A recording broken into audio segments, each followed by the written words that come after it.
Bonjour, bonjour à chacun de vous. Merci de nous avoir retrouvés sur cette nouvelle émission. Nous sommes très heureux de vous retrouver, de vous revoir. C'est vrai que ça fait quelques instants, ça fait quelques moments plutôt, je dois dire, que nous ne nous sommes pas vus. Mais en tout cas, je vous porte toujours dans mon cœur et j'espérais toujours, en tout cas, vous retrouver. Et c'est chose faite aujourd'hui.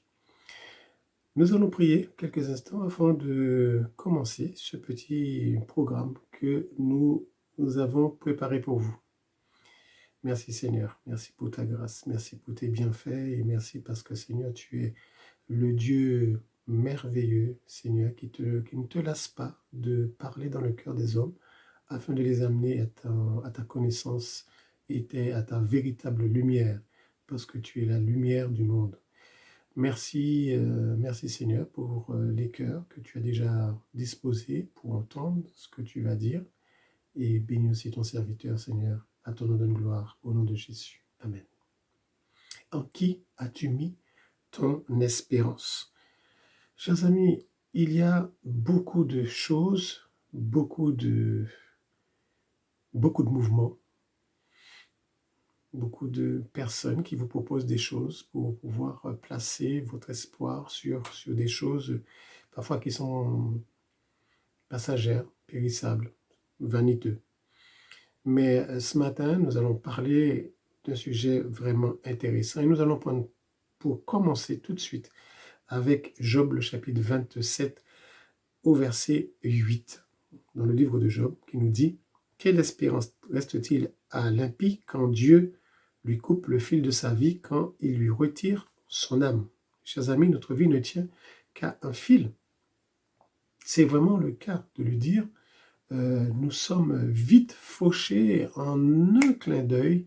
Nous partons pour un long voyage. Et pour certains, eh bien, d'ailleurs, en général, c'est un long voyage sans retour. Sans retour. Tout dépend de l'endroit où l'on se trouve. En tout cas, lorsque parfois vous êtes invité par des amis à encourager une famille qui a perdu un proche, ils accompagnent ce défunt au cimetière. Parfois, nous avons l'habitude de voir sur les tombes regret éternel. Regret éternel, oui, je comprends très bien que cela peut être très poignant, très difficile, et que pour certains qui ont vécu une telle amitié, une telle fusion avec leur famille, avec leurs proches, c'est un regret difficile à oublier. C'est un départ difficile à oublier. Alors, on peut comprendre que cela, c'est un poids de douleur pour une famille, pour la famille du défunt. Mais si le défunt, s'il y a regret éternel pour ceux qui sont encore vivants et qui sont même amenés à faire des bons choix, qu'adviendrait-il si cette personne, ce défunt, se trouve dans une condition qu'il n'a pas choisie, qui se trouve dans l'au-delà, dans une situation qu'il n'a pas choisie? Oui, ce serait un regret éternel, mais sans possibilité d'arrangement. Donc vous comprenez que c'est une pure tragédie, une pure tragédie. La Bible, la parole de Dieu est claire, elle est claire et nous enseigne que la mort n'est pas une fin, mais une transition. La mort n'est pas une fin, une transition, et n'est pas le terme de notre existence, mais un changement d'existence. Juste pour vous rappeler un texte qui me vient à l'esprit concernant l'histoire de Lazare et du mauvais riche, cet homme, Lazare, était couché, nous dit la parole de Dieu, à la porte de ce riche. Considérez que vous avez une clôture, et puis ce pauvre homme, il est là à la sortie de votre clôture, il demande l'aumône, il a besoin de se nourrir, il est couvert d'ulcères, qui plus est, il est malade. Le riche, de son côté, bien, la parole de Dieu nous dit qu'il menait une joyeuse et brillante vie, des voitures de luxe. Si on extrapole un petit peu par rapport à notre temps, on peut dire des voitures de luxe, des Cadillacs, des Porsche, et j'en passe et des meilleurs. et pas un petit morceau de pain, pas un os de poulet, rien ne lui avait été donné. Cet homme était dans le besoin. Et ne voilà-t-il pas qu'à un certain moment, cet homme va mourir, le pauvre Lazare, déjà, il va mourir. Et il va être transporté dans le sein d'Abraham. De là, il va être consolé, parce qu'il connaissait Dieu. Et c'est là toute la différence. Le riche, la parole de Dieu nous dit que le riche mourut aussi. On ne nous donne pas quel temps qui a séparé les deux morts, le départ de chacun d'eux. Mais quoi qu'il en soit, le riche meurt. Il meurt, mais c'est toute la différence concernant le pauvre Lazare qui était couvert d'ulcères. On peut dire que cette vie n'a pas été terrible. Pas été terrible. Et, mais ça ne l'a pas empêché d'avoir Dieu dans sa vie. Alors que je vous dis, ce n'est ni la richesse ni la pauvreté qui fait que nous allons au paradis ou pas. D'accord? Ni non plus que nous allons en enfer ou dans un lieu de tourment. Alors, cet homme, il est dans un lieu, il est dans un lieu de tourment, il lève les yeux et il voit Père Abraham, il voit Lazare dans le sein d'Abraham et il dit Père Abraham, envoie Lazare tremper son doigt dans l'eau fraîche et qu'il dépose une goutte sur ma langue car je souffre cruellement dans cette flamme. Comment se fait-il que cette personne qui est décédée est en train de parler? Eh oui, la parole de Dieu nous dit que l'âme est immortelle. Notre esprit, c'est-à-dire que notre esprit, notre âme, c'est cette partie immatérielle de notre être qui n'est pas visible de l'extérieur, mais qui est le souffle, c'est notre personnalité, ce que Dieu a mis en nous, ce souffle, cette âme. La parole de Dieu nous dit dans la Genèse qu'il a créé l'homme à sa ressemblance, il a fait de la poussière, de la terre, ensuite il a soufflé dans ses narines et l'homme est devenu un être vivant. Donc vous voyez que la mort n'a aucun pouvoir sur quelqu'un, sur le côté spirituel. Le côté spirituel est immatériel et elle est éternelle. Cet homme va demander, il est en pleine discussion avec Abraham, il va demander, Père Abraham, oui, j'ai 5 frères chez moi. Je ne voudrais pas qu'ils viennent dans ce lieu de tourment où je suis. Envoie quelqu'un les dire que c'est de ne pas venir là. Le Père Abraham va lui répondre, puisque Lazare est en train de se reposer tranquillement, il va dire, mais ils ont Moïse et les prophètes. Aujourd'hui, qu'est-ce que ça veut dire, cette phrase, ils ont Moïse et les prophètes? Ça veut dire aujourd'hui que vous, quelle que ce soit la personne qui m'écoute actuellement, il y a tous les moyens, les médias, il y a la télévision, il y a les portables, il y a les réseaux sociaux, il y a les journaux, il y a les livres, il y a la Bible, il y a tout est donné aujourd'hui à l'homme pour qu'il puisse entendre parler de Dieu et aussi prendre une décision, car sa vie en dépend. Chers amis, votre vie en dépend. Le choix que vous faites aujourd'hui va dépendre, c'est de lui que dépendra toute votre éternité. Donc, il ne faut pas se tromper. Victor Hugo a écrit « Le corps cache notre réalité et cette réalité, c'est l'âme ». Dans Matthieu 16, verset 26, Jésus a dit que servirait-il à un homme de gagner le monde entier s'il perdait son âme? En effet, comme je viens de vous dire que l'âme ne meurt point, donc s'il gagne le monde entier, il est dans ce monde physique. C'est comme moi, je suis en train de vous parler, vous ne voyez pas mon âme, vous ne voyez pas mon esprit, mais je suis en train de vous parler avec cette capacité que Dieu a donnée à l'être humain d'avoir ce corps physique, cette enveloppe physique pour pouvoir communiquer avec le monde physique dans lequel il se trouve. Donc, si quelqu'un passe sa vie à mener sa vie dans son critère, en disant que oui, c'est les meilleurs choix que j'ai faits, j'ai investi, j'ai fait ci, j'ai fait ça. Non. Il y a un homme, d'ailleurs, que la Bible parle, ce riche. C'est un riche fermier qui a décidé un beau jour de se lever et se dire, bon, écoutez, oh là là, cette année, ça a été fructueux, ma récolte a été abondante et donc là, maintenant, ce que je vais faire, je n'ai plus de place pour stocker mes aliments. Je vais détruire mes granges, certains greniers que j'ai ou certains silos qui sont trop petits. Je vais en fabriquer de plus grands et je vais stocker ma récolte et je vais dire à mon âme, tu as du bien en abondance pour des années. Alors occupe-toi de ta vie, mange, bois, repose-toi, voilà, mène joyeuse et brillante vie. Tu en as assez travaillé.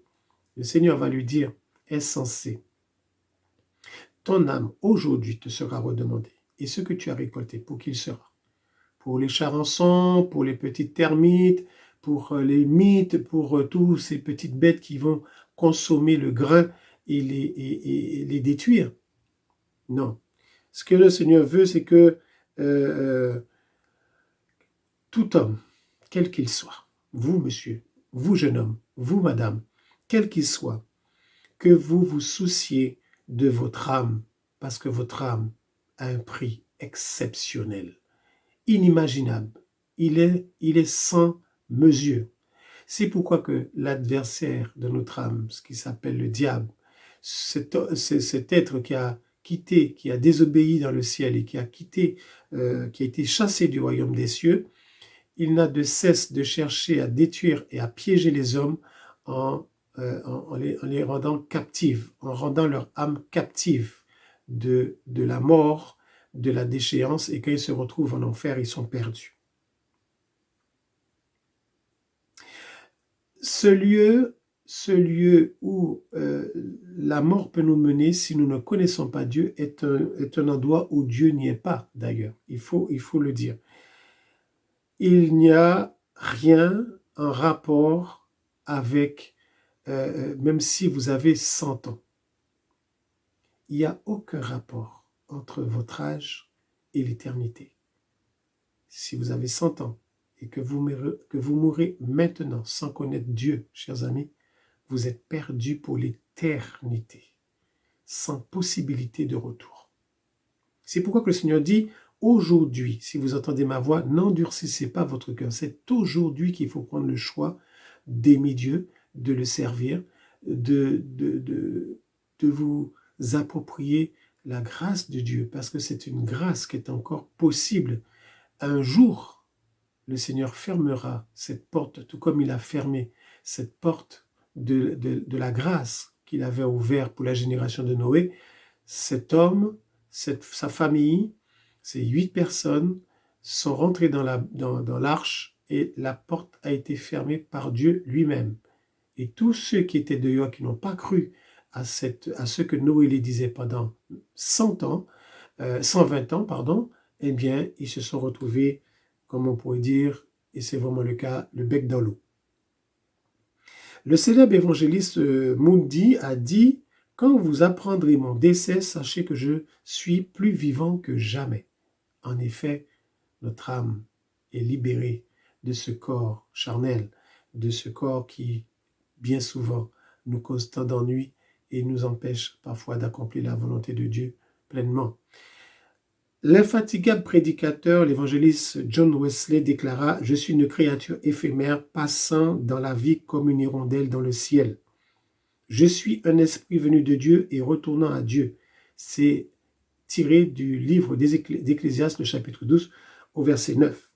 Dans Jean, le chapitre 36, c'est Jésus même qui va dire quelque chose de fort. Celui qui croit au Fils a la vie éternelle. Celui qui ne croit pas au Fils ne verra point la vie, mais la colère de Dieu demeure sur lui. Chers amis, il y a quelque chose que vous devez comprendre aujourd'hui. Si vous acceptez Jésus-Christ comme votre sauveur personnel, vous prenez la décision de marcher avec Dieu, la colère de Dieu se déplace, il n'est plus sur vous. Vous êtes à ce moment-là sous la grâce. Vous êtes dans ce temps de grâce, de ce temps de bienfait que Dieu accorde à ceux qui crient à lui, qui viennent à lui et qui demandent pardon. Si vous ne demandez pas pardon au Seigneur pour vos péchés, pour tout ce que vous êtes conscient que vous avez fait de mauvais, et que même ceux que vous ne vous souvenez pas, mais que c'est écrit dans les cieux, dans le livre de votre vie, alors demandez pardon au Seigneur et venez simplement à Jésus. Jésus dit, celui qui croit au Fils de Dieu a la vie éternelle. Celui qui ne croit pas, il est une question de foi. C'est où vous croyez, ou ne vous croyez pas. Moi, j'aimerais vous dire ce matin, que vous croyez, que vous ne croyez pas que l'enfer existe ou que le ciel existe, ils sont bien réels comme je vous parle. De nombreux témoignages prouvent le contraire. Des personnes qui ont eu des morts imminentes ont vu, ils ont goûté à l'enfer et ils sont ressortis parce que Dieu a permis qu'ils ressortent pour pouvoir porter des témoignages, pour dire, dites à ce monde, dites à ceux qui vous écouteront que l'enfer existe et le paradis de Dieu existe également. Les deux sont réels, comme je vous parle. Il n'y a pas plus vrai que l'invisible, chers amis.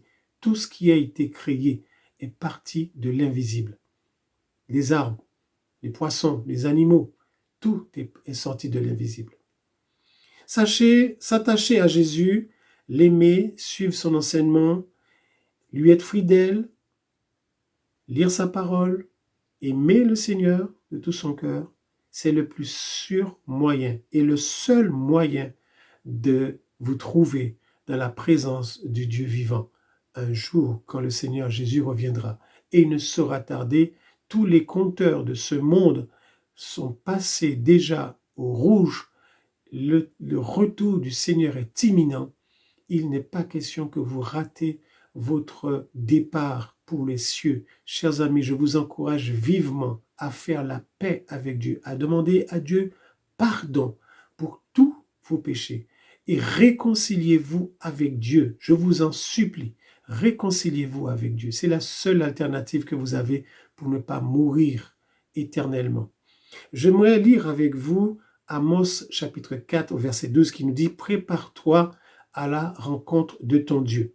J'aimerais vous dire, chers amis, que si dans la vie que nous menons ici-bas, lorsque nous devons voyager, nous devons aller en quelque part, nous faisons notre passeport, nous vérifions notre carte de santé, nous regardons nos cartes d'identité, etc. Nous faisons que tout puisse coïncider pour que ce voyage soit une réalité. De même, chers amis, je vous invite à faire toutes les formalités que Dieu demande. C'est-à-dire d'accepter Jésus comme votre sauveur personnel une fois pour toutes et de vous engager, de mettre votre main dans celle de Jésus et il va vous conduire. Ce n'est que par ce moyen que vous pourrez rencontrer, que vous pourrez voir le ciel, que vous pourrez voir la présence de Dieu, rentrer dans cette présence de Dieu avec les élus, avec ceux qui ont marché, qui ont refusé la facilité de ce monde, les choses charnelles de ce monde, et qui ont décidé de mettre leur vie en règle avec Dieu et de vivre plutôt pour Dieu. J'aimerais conclure par la prière, mais je vais vous inviter dans quelques instants à pouvoir écouter ma voix et de suivre la prière de repentance que je vais faire avec vous. Seigneur, merci pour ce temps de partage que tu nous as donné ce matin. Je te bénis, Seigneur, je te loue, je te remercie parce que je sais que tu as touché les cœurs. Tu as interpellé plus d'un, Seigneur, afin qu'ils se tournent vers toi. Ô cher Saint-Esprit, touche les cœurs, toi qui convaincs les hommes de péché, de justice et de jugement. Touche-les, je t'en prie, afin qu'ils puissent changer de voie, changer de trottoir, faire un 180 degrés et venir à toi, Seigneur, pour qu'ils soient sauvés. Seigneur, ce que tu veux, c'est que personne ne meure. Tu ne veux pas la mort du pécheur, mais tu veux qu'il se tourne vers toi, qu'il se convertisse et qu'il ait la vie éternelle. Seigneur, c'est ce que je veux et c'est ce que tu veux également. Je vous invite maintenant à faire avec moi la prière de repentance. Seigneur Jésus, répétez après moi, Seigneur Jésus, je reconnais que je suis pécheur. Seigneur, j'ai péché contre toi. J'ai fait tout ce qui n'était pas bien. Et j'ai voulu vivre ma vie sans toi. Dites-lui au Seigneur que vous avez voulu vivre votre vie sans son accord. Maintenant, Seigneur, face à ta parole, je veux changer. Je veux que tu règnes dans ma vie. Je veux t'accepter pour mon sauveur personnel. Alors je te donne ma vie maintenant. Seigneur, entre dans mon cœur. et change mon cœur et amène-moi dans ta présence, Seigneur. Au nom de Jésus. Amen. Alors que vous avez fait cette prière, vous avez ressenti dans votre cœur cette fraîcheur de la présence de Dieu qui vous visite, qui vous fait du bien. Que le Seigneur soit béni, que la grâce de Dieu vous accompagne, chers amis. Vous avez besoin de Dieu. Ne baissez pas la main. Nous allons vous donner aussi l'adresse où vous pouvez venir écouter la parole, vous réjouir avec le peuple de Dieu. Soyez bénis. Que Dieu vous accorde sa grâce et que vous ayez vraiment cette joie du salut dans votre cœur. À bientôt. Que Dieu vous accompagne. Entends-tu le chant joyeux? Jésus sonne.